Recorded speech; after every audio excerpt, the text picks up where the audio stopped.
नमस्कार दोस्तों, हमारी आज की कहानी है हिम्मत। हेलो माँ, कैसी हो आप? संडे की सुबह सुबह राजन की पत्नी का फोन बज रहा था। जब देखा कि माँ का फोन है तो राजन ने ही उठा लिया था। मैं ठीक हूँ, तू कैसा है? और ये बहू कहाँ है जो तू उसका फोन लेकर बैठा है?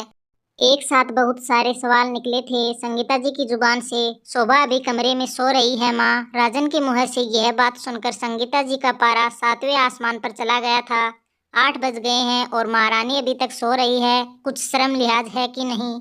सास ससुर साथ नहीं रहते तो अपनी मनमानी करने लगी। अरे अभी इसे ये हाल है तो बच्चे के जन्म के बाद क्या करेगी? उसकी तबीयत थोड़ी खराब है माँ। 7वां महीना भी चल रहा है। रात भर घबराहट हो रही थी तो नींद नहीं आई, इसीलिए अभी कमरे में आराम कर रही है। अरे ये सब तो बहाने हैं काम नहीं करने के। हमने भी बच्चे पैदा किए हैं पर कभी मजाल है कि काम से जी चुराया हो। मुझे ही आना पड़ेगा डिलीवरी के बाद बच्चे को संभालने। तुम्हारी बीवी के बस का नहीं है। हाँ माँ, जरूर।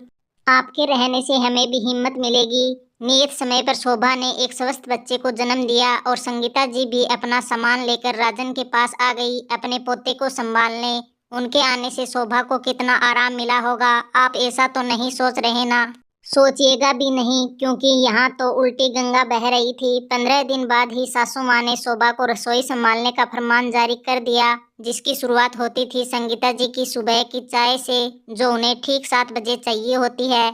उसके बाद ब्रेकफास्ट, लंच से लेकर डिनर तक सब काम शोभा के जिम्मे आ गए थे, क्योंकि संगीता जी को नौकर के हाथ का खाना पसंद नहीं आता था। ऊपर से बच्चे का काम। संगीता जी का मानना था कि जितना माँ अपने बच्चे को छुएगी उतना ही उनकी बॉन्डिंग बढ़ेगी, इसलिए बच्चे का मसाज करना, नेपी बदलना, नहलाना इत्यादि काम भी शोभा के जिम्मे में ही था। संगीता जी बस अपने पोते को लेकर बैठी रहती थी। धीरे धीरे शोभा की तबीयत बिगड़ने लगी। बच्चा पैदा होने के बाद पौष्टिक खाना और आराम मिलना तो दूर, यहाँ तो शोभा को ही सासू माँ की सेवा करनी पड़ रही थी। और एक दिन जब शोभा ने सासू माँ को फोन पर अपनी बहन को कहते सुना कि बच्चे और घर को संभालते संभालते मैं थक जाती हूँ। शोभा को कुछ नहीं पता बच्चे की परवरिश के बारे में। उस दिन शोभा का देरी जवाब दे गया। शाम को राजन को ऑफिस के आने के बाद शोभा ने उससे कहा कि माँ जी को अब गाँव चले जाना चाहिए, पापा जी भी परेशान हो रहे होंगे।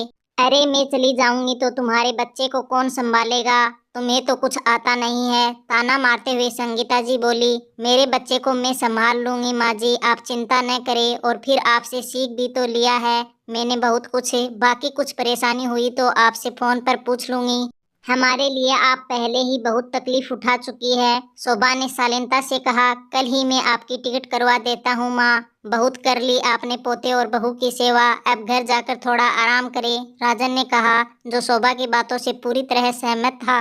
राजन सब समझ रहा था इतने दिनों से, पर माँ के लिहाज से अब तक चुप था। साथ ही उसने आंखों आंखों से शोभा को धन्यवाद दिया कि उसने उसकी माँ का सम्मान बनाए रखा और इतनी समझदारी से इस मुश्किल का समाधान किया। अगले दिन संगीता जी अपने घर गांव जा चुकी थी और शोभा एक एजेंसी में फोन लगा रही थी मेड भेजने के लिए, ताकि ज्यादा से ज्यादा समय वो अपने बच्चे के साथ व्यतीत कर सके। तो दोस्तों, हमारी आज की कहानी कैसी लगी? अगर कहानी पसंद आई है तो लाइक, कमेंट, शेयर और चैनल को सब्सक्राइब जरूर कर लीजिएगा।